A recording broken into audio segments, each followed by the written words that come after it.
All right. Welcome to the Thursday edition of Split Bill, and it's the daily interview show with your host Bill Poss. That's me. And today's guest is one of my favorites. He's one of my favorite performers and songwriters. His name is Robbie Fulks, and I used to say he's from Chicago, but he's from LA now. I'll ask him about that in a little bit.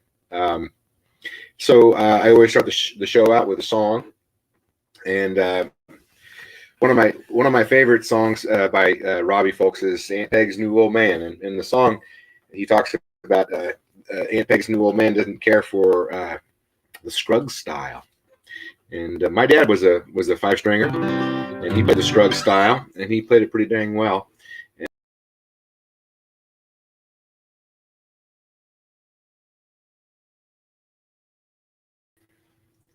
This is a song I wrote when I missed my family, my dad among them, called "Hardly Ever See Him Anymore." And in the middle of it, I'm going to do a little break with an instrumental that fits in there called Salt Lick.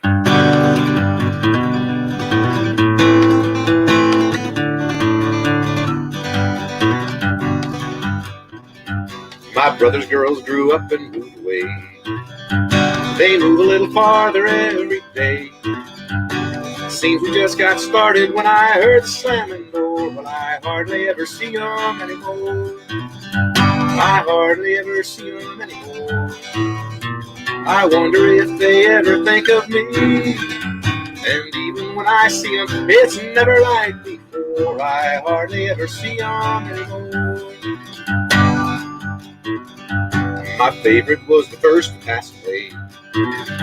He gave me favorite treatment, so they say. He died on my birthday back in 1984. Well, I hardly ever see him anymore. I hardly ever see him anymore. I wonder if they ever think of me. And even when I see him, it's never like before. Well, I hardly ever see him anymore. And my daddy was a banjo playing man. I guess he knows that I'm his biggest fan. I love to pick my guitar and hear the Gibson roar, but I hardly ever see him anymore. I hardly ever see him anymore. I wonder if they ever think of me. And even when I see him, well, it's never like before. And I hardly ever see him anymore. Pick it, Bill.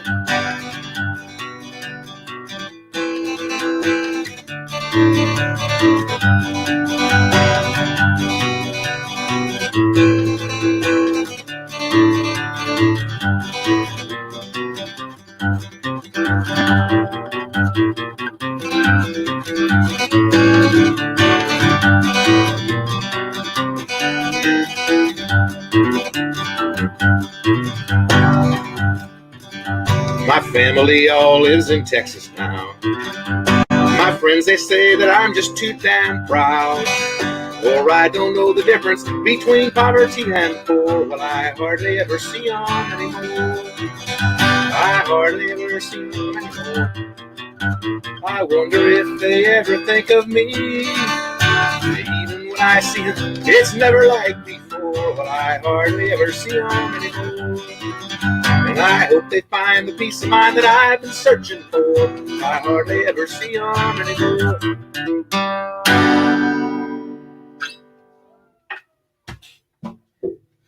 All right, that's Hardly Ever See Them Anymore. I almost got all the way through. That's screwing it up. It's a good old song from my last record. Hey, there he is, Robbie Fulks. How you doing, man? Hey, that's a good number there, Bill. I appreciate that. Thank you very much. It means a lot coming from you. Oh, of course, yes. And I didn't know that your dad was a banjo player. Yeah, he was. He died about 14 years ago, but he was quite a good banjo player, and you couldn't talk to him much about it. When he was in the banjo, he was just in the banjo. That was it. He'd play it for you. Did he play in a group or something with a bluegrass thing? He started out playing in kind of like a Cosmic Cowboy type, he like Flying Burrito Brothers type of thing back in the late 70s. And it was called a band called Mishawaka. They had steel guitar and fiddle and banjo and piano. It was really a fun band. So like a plug-in banjo, I guess, huh? Or like a electric band. He had a pre-war Gibson 5-string banjo. Well, it was retrofitted, but yeah, it actually learned a lot about the banjo that he has. Yes, we still have it. It's an old Gibson from the 20s. The back of it is, and the guy that fixed it up for me, he polished off some of the back of it, and he found what it looked like was some triple G or some kind of really rare banjo. I don't know that it's worth anything, but it was interesting to find out. Fantastic. Yeah, but he played the Scruggs style, and he could do it. He was real good. Yeah, you played the banjo. It's fun to hear the 5-string banjo in a context other than bluegrass, because that's like 99% of where you hear it in American music anyway. But it's fun to hear it show up. I'm not thinking, no examples even come to mind, but you're mentioning like a steel guitar and some sort of non-bluegrass instrumentation. Well, he didn't always play the banjo. He played the guitar. So sometimes the steel guitar would go with his guitar, and then what did he start on? He started on the guitar. Uh-huh. When he was a kid, he got a kit that he was into rock and roll. He got a kit he could build his own amplifier, and so he did that. And he bought an electric guitar, and so that's how it started. It sounds like he saved some money, maybe. Well, he still had it when I was a kid, and it still worked. I couldn't believe it. But awesome. Anyway, so did you play the banjo? That's in the song, but did you play the banjo? Yeah, I started on the banjo when I was 7 because it was just sitting around the house. I don't think we had an extra guitar sitting around, but we had an extra banjo, which was my aunt's. And so I started playing that sort of in the Dave Guard style. And then not long after that, we got the Earl Scruggs booklet, or book, I should say, how to play the 5-string banjo. And got a little bit into that. I have 2 banjos, I have the book, but I can't play the banjo. It's hard. It's doesn't seem to make as much sense as the guitar is one thing. That drone string kind of throws a lot of people off. And then also it's not as all-purpose, of course, needless to say, it's not an all-purpose and accompaniment instrument as the guitar is, Yeah, I've been lucky to play with a few banjo players who could take it out of the context of bluegrass and play along with some of the other stuff. But you're right. It's whenever I add a banjo player to the band, I always think now I'm stuck with the banjo player the whole time. Exactly. Yeah, it's like putting a tuba in the band or something. It's just a real exact flavor. Or it's like that saffron or that garam masala that sits on your shelf. It's just you need that. There's no replacement for it, but you don't need it a lot of the time. Right. They spend a lot of time just going to the bar and getting beer for the band. Yeah. So I mentioned earlier in the beginning of the show that you, when I knew you, always lived in Chicago, and then a couple of years ago you moved to LA. Is that right? Yeah, we moved here. It's funny, but I moved to Chicago when I was a young man, just a few weeks before my youngest child was born, and I moved out of Chicago maybe 2 or 3 months after my youngest kid left for college. So there's this exact bracket on it. We were in Chicago to have a family and raise kids, and it was a great place to do that. When I say Chicago, I didn't spend a ton of time in the city, but more of it in the suburbs. But when the last kid left, we started to think about where we might like to spend our dotage or whatever. I'm not sure I'll die out here, but I might. We like it. We've been here a year and a half, and I never really thought of myself as a kind of person that would enjoy being in California, or not even a number one fan of the whole culture, as opposed to the Southeast or Texas or some other places where, like the music I like clearly comes from.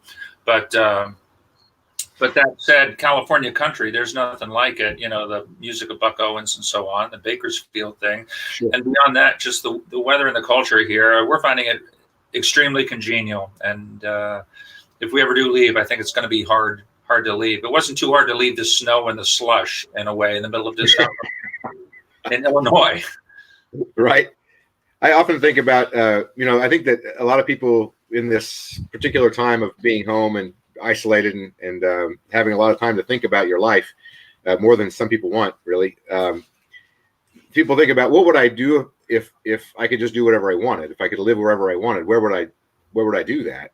And I always think, we could go someplace like California or Denver or something. But did you have friends when you moved out there? Did you have to make friends, or were you already set up?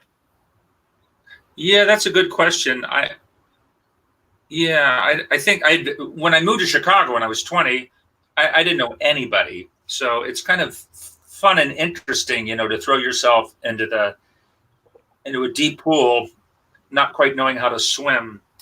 And that was somewhat true of our move here, but not as true, just because, by the time you're in your mid 50s, people everywhere. So my wife in particular had a number of friends, sort of more from the old days, like from the 80s, people that she went to college with, and they went into show business and ended up out here and either are still in it or, got wised up and moved on to something else. But she had about 10 friends like that. And I have probably, I don't know, two or three or four, not real close friends, but we started a little social network of our own out here. And, who needs a ton of friends, if you have 3 or 4, that lowers your responsibility level for checking on people, right? Exactly. Yeah. I'm not being married. JJ's laughing over here. He said it's enough being married. Exactly. Hey, yeah, we'll change it to that.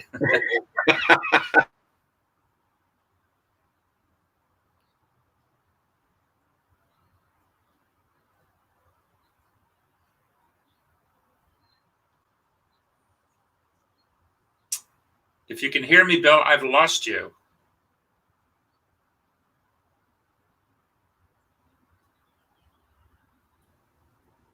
Are you still there? There you are. You cut out for about 15 seconds. I don't know. So that's funny, because I had cut out and the number of people watching went up by about 30 while I was gone. So maybe we should have you do a song.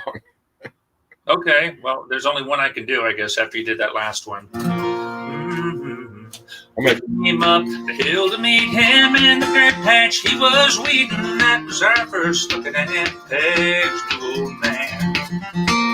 Now Uncle Hank was 75, feeling well, but then he died, and none of us had nothing against her new old man.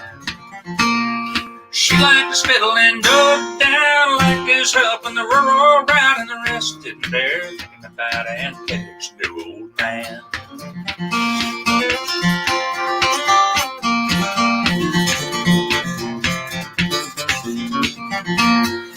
We sat down and we got fed a long race, but what a spread! The chicken was just an hour dead, and the stew was made of barley.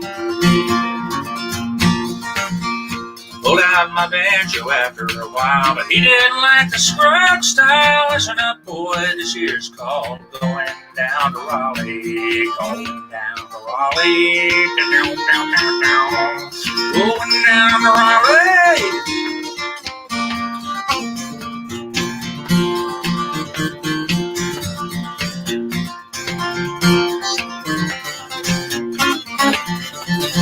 Old Aunt Peg begun to frail, and they got going on the Texas scales, hitting my ears like an awful wail. I wish I could hear it again.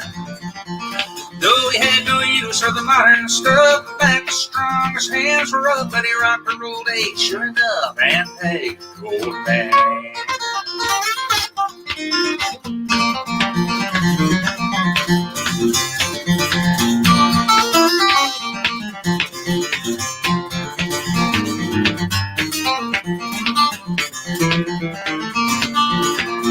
Now they played dances and made the rounds, gay lads to Rocky Mount. The tunes ain't do no one to count, it was all in their heads and hands. And you could do worse as a widow than to find a man, a spade, and the hoe, and raise a little hell with a longbow and Peg's old man.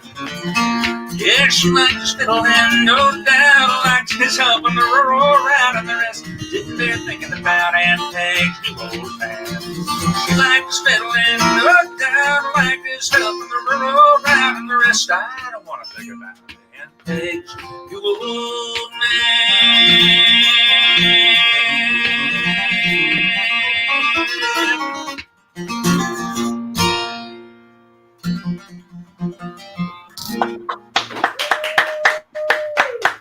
Hey, the old coronavirus clapping, the sound of like 3 hands. Yeah, that's better than most people get. Just That's one. true. That's true. These garbage men that came by a couple months ago, they got no applause from me, and they deserved it more. Hey, so I think I first met you on the Tin Can Caravan, which was part of a big trip from Chicago to Santa Monica, California, that Fred Eaglesmith put on, and the Roots on the Rails folks. And I got to chat with you a bit there, and we talked about, well, we were at the 6-string. Is that what it's called? Yeah, in Bloomington. 6-string, yeah, in Bloomington. And I got to introduce you, and I got to play in front of you, which was an honor, I would say. But we had some other folks there, trying to think of their names. And we talked about Charleston, Illinois. Do you remember having that conversation? No, I more clearly remember the next night when your van had broken down and you were dealing with the vegetable oil and all that. Yeah, was that St. Louis? Yeah. Oh, that was probably Springfield. Anyway, yeah. Somebody asked me to ask you to check in on the old and infirm. You recall that? You had written a blog post about playing every night after night for the old and infirm, and that got them all. Yeah, I remember that. Yeah, I coined that phrase for the Fred Eaglesmith demographic, which is pretty close to my demographic. But luckily, those people, like my people, have a good sense of humor, and I think they were quoting it back at me with just a little bit of acrimony, but no, it was truly good. angrily. No, it was good. It was a good bit of fun. But I included that blog post in my book that I released called the 2012.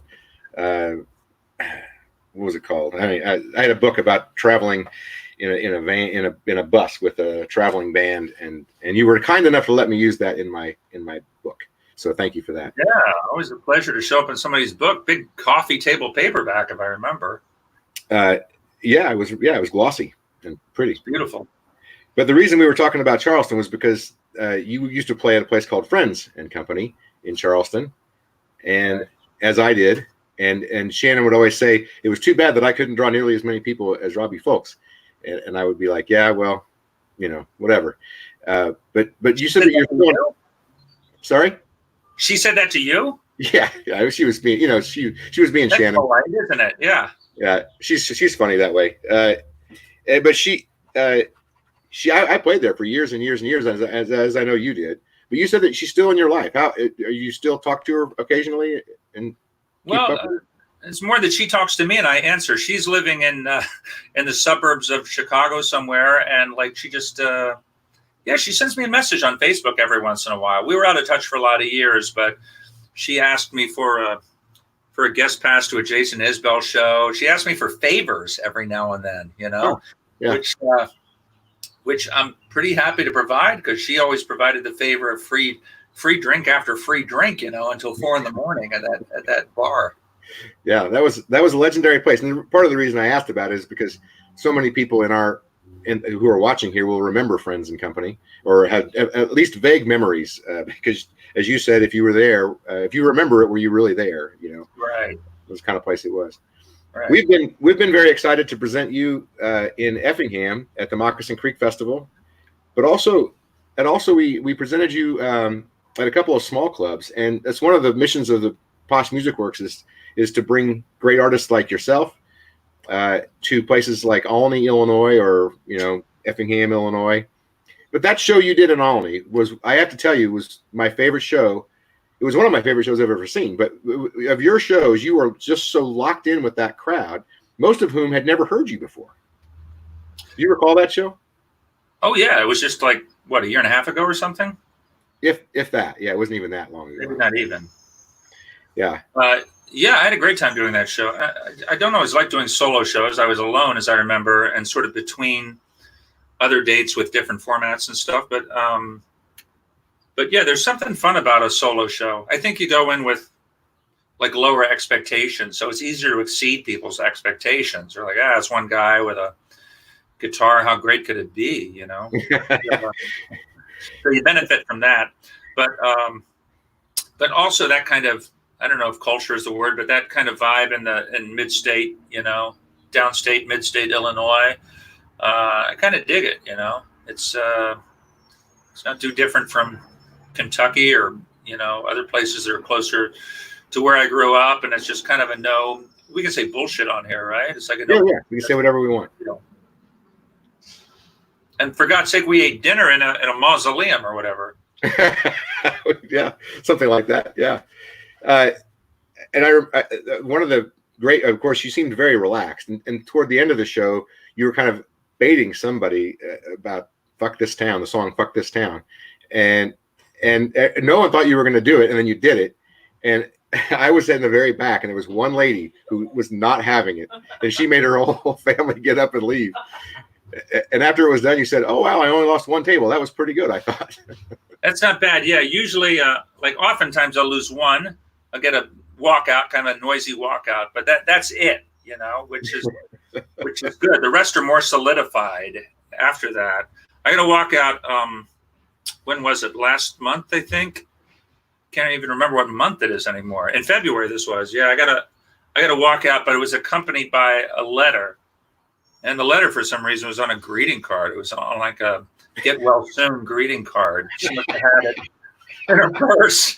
And I mean, if we have some time later, I can read it to you. But it was just sort of an invitation to get on a cruise ship to Venezuela, was what it was.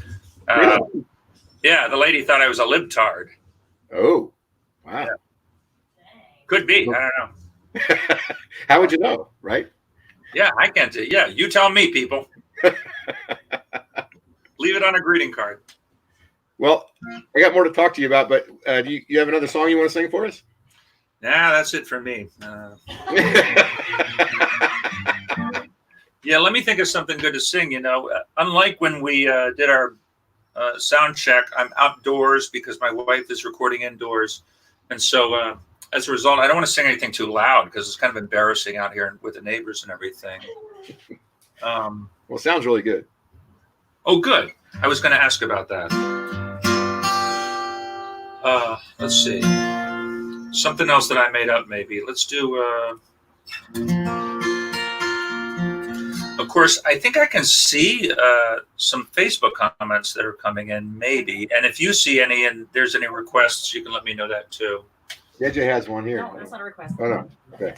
She's taking notes for you.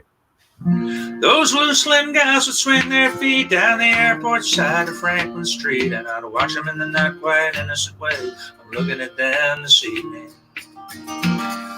thinking about the plans I put on hold while the town got smaller and the days unrolled. Now there ain't but two stories told. This one was about leaving.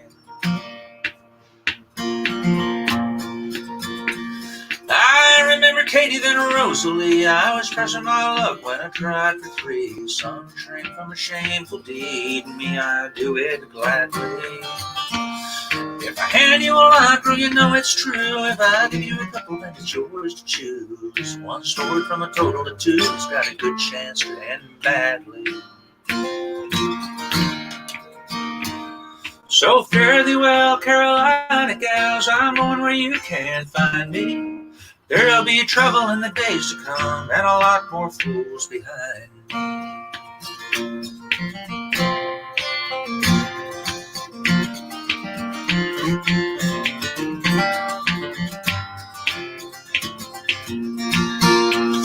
I was just a lad about yay tall, sniffing that glue in the North Gate Mall, down where the Ackermen say you all, and kindness is a show for strangers. All them schoolboys and old hippie men sweating in the sun to no clear end. I made a medium to poor boyfriend and a pretty good house painter. So fare thee well, Carolina gals, I'm going where you can find me. There'll be trouble in the days to come, and a lot more fools behind me.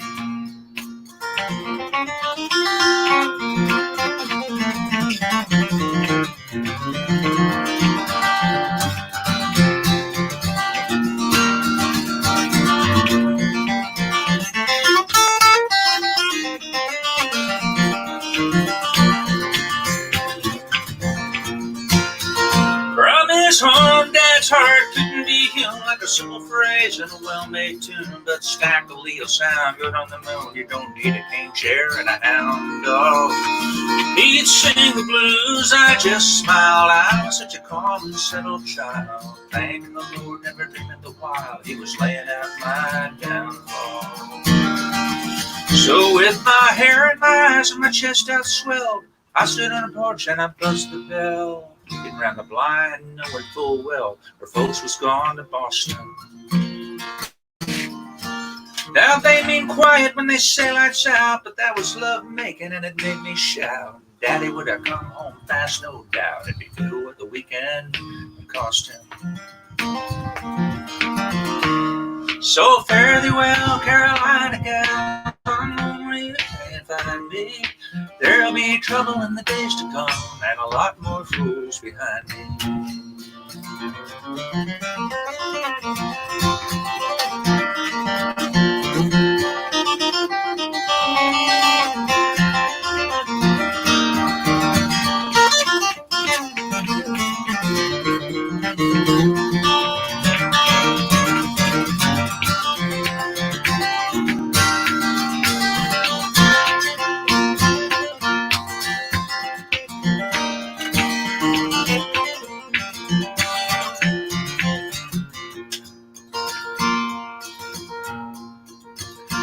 Now, if a cruel word escapes my mind, don't worry, baby, that's just the wine.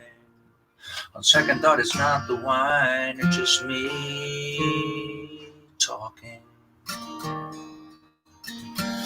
We men pour out our problems like we think they're unique. They cheer when a baby starts to speak, but I give them a prize for stopping.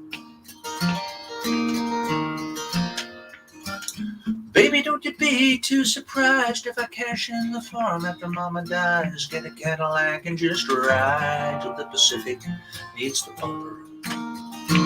Stop looking at me like I've lost a screw, like things had to lead where they led to with the house had gone to kudzu. I'd be lucky to get a clunker.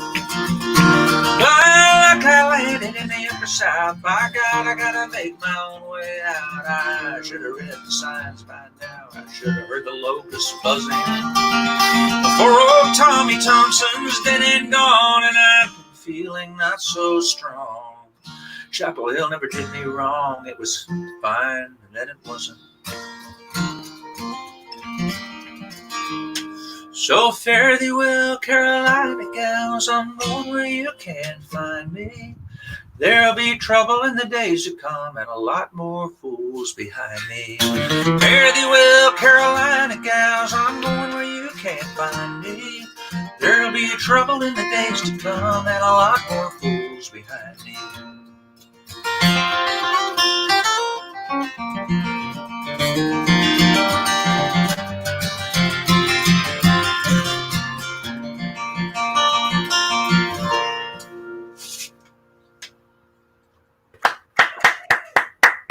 Thank you. Luckily, nobody's walking by and looking funny at me. I keep feeling slightly self-conscious. But anyway. I bet you'll get over it. As soon as this is over, yeah. So, a question from Kansas City, Kansas, from Sean Bruce wants to hear you talk about song bridges that you love. Is that I love a bridge on a song called "The Distance Between" by Marshall Crenshaw, and I know that everybody downstream of the Beatles, benefits from their genius with many aspects of songwriting, but including bridges. So maybe you get a handicap for just working after the Beatles, but I think that bridge is one of 10 or 15 that Marshall's written that are just phenomenal. And then as far as Beatle bridges, And Your Bird Can Sing, is one of my favorites. Among If I Fell is unbelievable. It's an early Beatles song that has just a really masterly set of chords in the middle of it. And of course, when we're talking about bridges, we're talking about, I did a class in bridges a little while ago. It seems like it's almost defined as a pop music thing. I couldn't think of a single bridge in a bluegrass song. There's got to be one somewhere, but none popped into mind, and not even a lot in country music, at least country, before Garth Brooks or whatever. But there's been sort of an explosion in complexity since he came along. But anyway, the Beatles and forward in pop rock music, there's been a lot of great bridges. I think we're maybe getting too nerdy for the Facebook audience, but it's a good question. I appreciate it. Well, very quickly, what makes a good bridge? If you can bring it down to 2 or 3 sentences. Well, I would think one thing is that it can't sound gratuitous, So if you've got a pretty good, musical format for your verse and a pretty good one for your chorus, then there's a question of why you need more, So right. So just it sort of has to keep up in cleverness with what you already have, the forms you already have, but it also has to add something important that's missing. And of course, the word bridge is more or less what it implies. You want to lead from the end of one section of the song into the beginning of another section, usually not a solo, but another, between 2 sung sections, I would say, or at least into another sung section. So part of it's just getting from that one chord, that final chord of one section, to the opening chord of the next section, like a bridge. Right on. Yeah, I always tell people that a bridge should be a last resort. If you can do it without it, do it without it. But that's my take. I like a bridge. Yeah. I just think that they should, like you said, they shouldn't be gratuitous. You should never feel compelled to have a bridge. I think it might be a minor compulsion with people, just again, since the Beatles created so many beautiful ones. It's like such a memorable and beautiful thing when it does occur in a good way. I wrote a bridge on a song, I don't know, maybe a month and a half ago that I wrote. And it is a bluegrass bridge, and it's in a bluegrass song. And so it's a very self-conscious bridge, and it comes after 4 verses and 4 choruses. So it's in the least likely place that you would expect a bridge to happen. Really? So I don't know. I think of that except to say that it can be a fun thing to play with in a kind of a self-conscious songwritery way. Right on. We caught you recently being interviewed on PBS, the Illinois Country Music Special. Have you had a chance to view that? I did. I kind of skipped around to the parts where I was talking. No, I mean, I saw most of it, yeah. Well, I actually did that. You did it with me.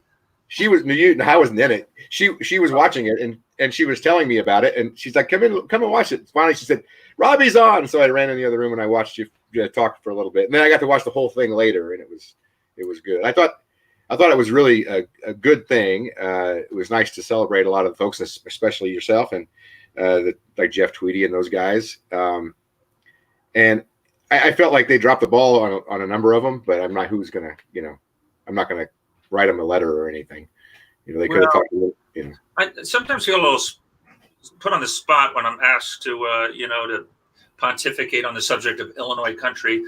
I'm not a native in a way. I didn't grow up there, and I also think there's a little bit of Chamber of Commerce hype to it, because I sometimes wonder if it's an actual thing, Illinois country. It's like being asked to comment on Minnesota dogs or something like that. Right.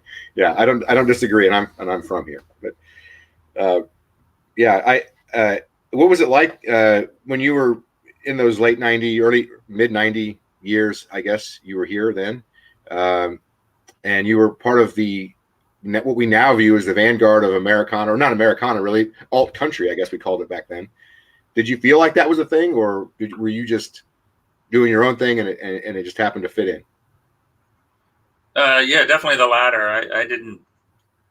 I was never operating in any way as a writer or a record maker that was very conscious of a club outside myself. Right. Well, it did feel like when I got into it, it did feel like there were a group of people, the Bloodshot people primarily, Uncle Tupelo and all that. I was first introduced to your music, like someone played me your song. It was Elizabeth McQueen, who's a DJ now down in Austin on KUTX, and she played me your record, the Let's Kill Saturday Night record. Is that the name of the record? I don't. Yes. I like the record, but it didn't sound like country to me at all when she played it for me. And she's like, "Oh, it's all country guy," and I'm like, that doesn't sound like country, especially compared to what you did pursuant to that. I mean, right, and before it as well, yeah. Right. Well, yeah, you were in a bluegrass band. What was the bluegrass band that you were in? I saw a picture of you on an album cover. I was in Special Consensus, which is a great Chicago bluegrass band, for a couple of years. And then my first 2 records were super hardcore. Well, in the sound of them anyway, they were hardcore old school country. And then that 3rd record had more, jangly electric guitars across about half of it. So I've tried a bunch of different things over the years. The last thing that I had out on Bloodshot anyway was almost a rock and roll rockabilly record with Linda Gale Lewis. So, there's 4 or 5 things that I love to do. Bluegrass and country are definitely the top of the list by far, but it's good to stretch out once in a while too. I know you've done some shows with Red Velcro. Have you ever recorded with Red? Yeah, we did on that one that I just mentioned, and we did on a record called Georgia Hard about 15 years ago, and we did on a Johnny Paycheck sort of tribute record that I produced a couple years before that. So I think those are the only 3 times. I'm a big fan. He had a band called Hay Bale when I was down in Austin. He and Earl Poole Ball, and I used to go check them out quite a bit. The band's still there, and they've got a new guitar player since Red left, who's also very good. I mean, those are big shoes to fill, but I worked on a cruise with those guys. A cruise, remember those? But I worked on a cruise in late January, and the new guy has the same name as Superman, Chris Reeves. But really?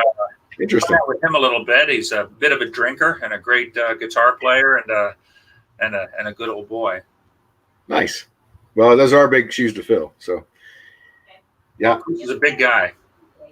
So I've got a couple more requests. I'll lay them out and you can decide. KDK, several requests for that one. We had a request for Alabama at Night, and what was the other one? I guess I got it wrong. I guess I got it wrong. So. Oh, well, the last 2 are quiet songs, so I'm leaning toward those. I guess I got it wrong. Boy, it's been a while since I did that one. Let me try that one. Okay. Folks, we're with Robbie Fulks here on the Split Bill radio interview, and it's not really a radio, but it's sort of like a radio. This is brought to you by Plus Music Works. We bring to you the Moccasin Creek Festival, the Summer Sundown Music Festival, the Wonder Down Music Festival, and shows all throughout the year in the central and southern Illinois area. And I'm going to get out of the way and let Robbie sing a song for you. So this is a tune I'm not sure I can remember the words to because it's been a little while. But it's in G sharp, and if I blank and any of the listeners remembers the words, you can just put them up on the screen there, and that would help me a lot. Mm-hmm. Oh, hello. We're listening. Sorry, I'm doing a little show. Listening. No, we came here to watch your show. Really? Yeah. It's a little self-conscious. Oh, really? Should we go? No. You can stay there. Goes stick in frame a patch of earth. Some china plates, a band of gold. Few shared things, a little word. Now they're all that's left of home. She hides her tears, I do my best, as I pull slowly in the dry. Young in love, we lay undressed, and now we can't meet each other's eyes. Sad goodbyes, shattered dreams, darker skies I don't think I've seen. I thought love was just one sweet song. I guess I got it wrong.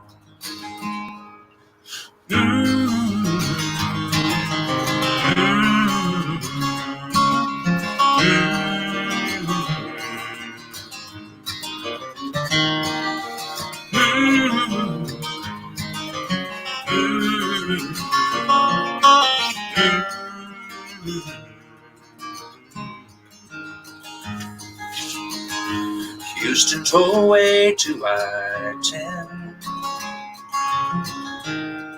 Never looked so bleak before. Why is the feeling never strong as when you can't have her anymore? Sad goodbyes, shattered dreams, darker skies I don't think I've seen. I thought love was just one sweet song. I guess I got it wrong.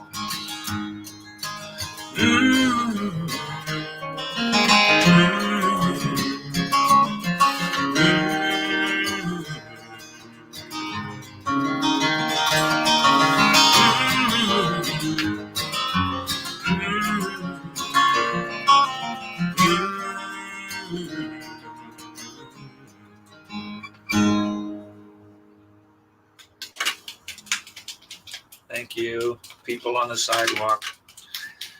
Hey, I'd like to get my neighbors into the frame if I may.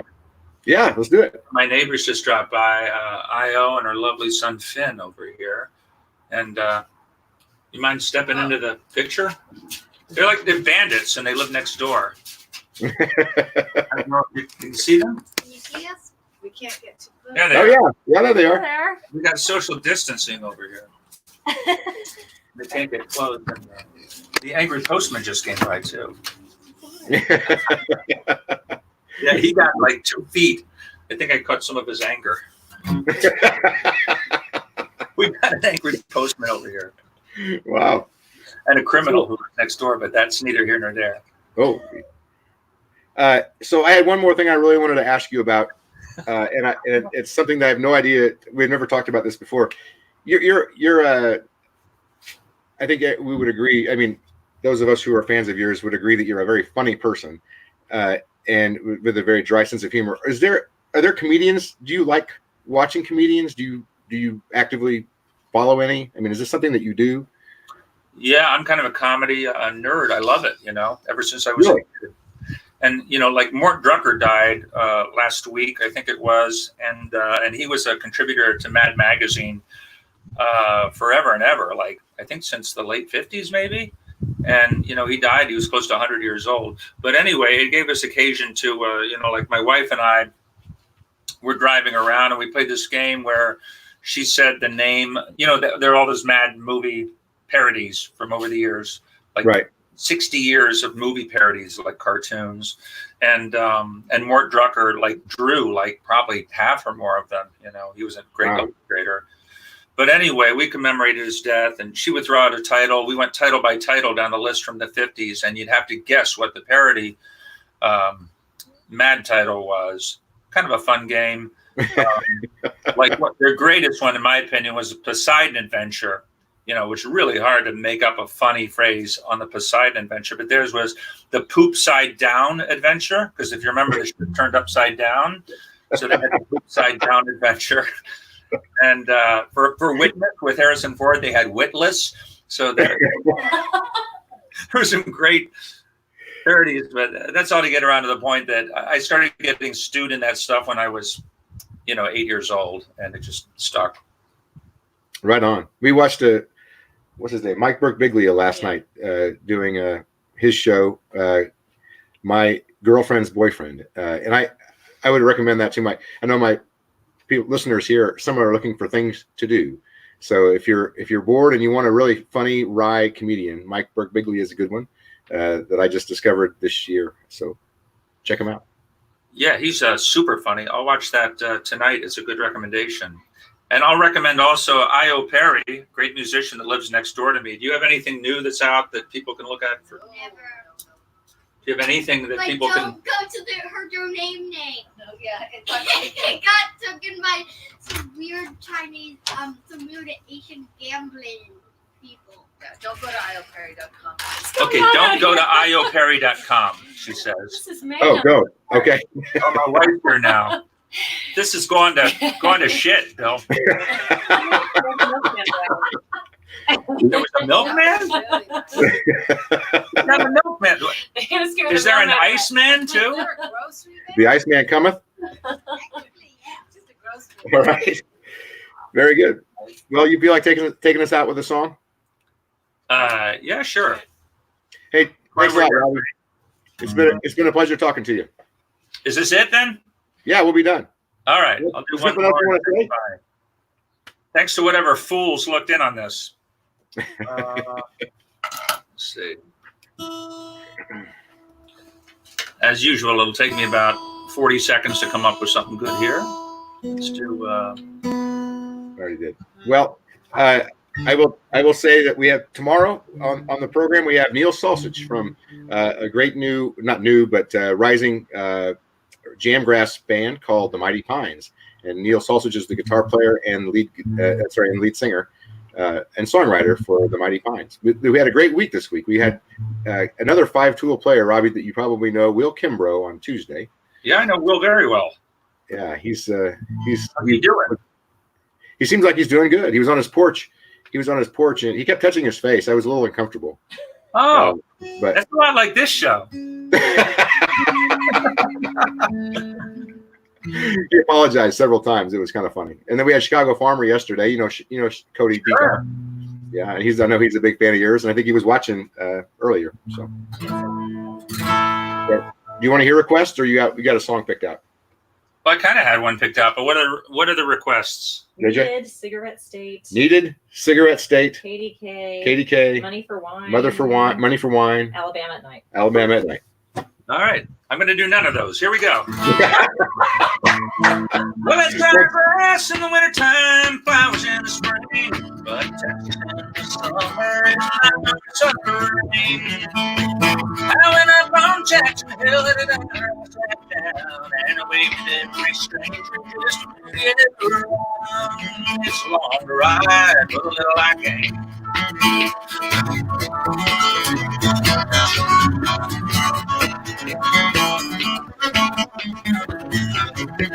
Hey, when I let that girl I never thought it through. Reciprocate in a bedroom and a child to pay for two. Think I'll get down the old guitar and see what I can find. Get $1 off some lawyer on the southern line. It's long to ride, but a little I can.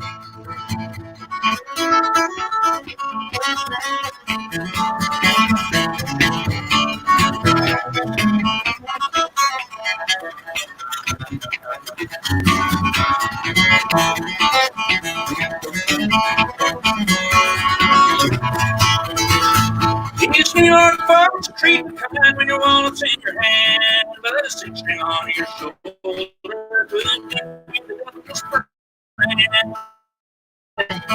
they'll put themselves above you, but for all this strut and brag, I trade you on Wall Street with a lifetime rag. It's a long ride, but a little I can.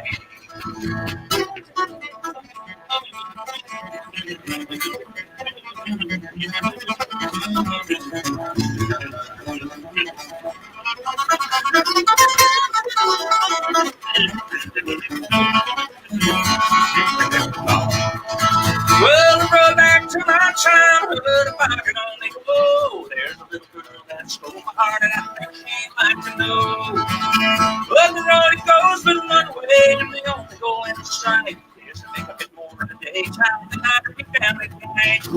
It's a longer ride, but a little I can.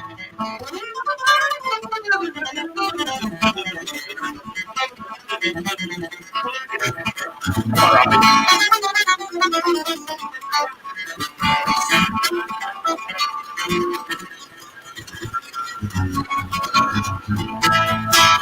They say the Norfolk girls are fair and they all sing right on key. But I went down and I never found one sang as good as me.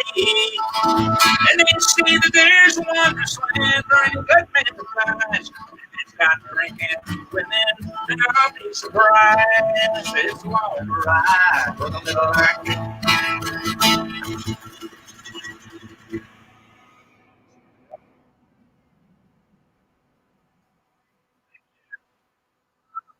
We hope to see you in June. Thanks, Bill. We hope to see you in June. All right.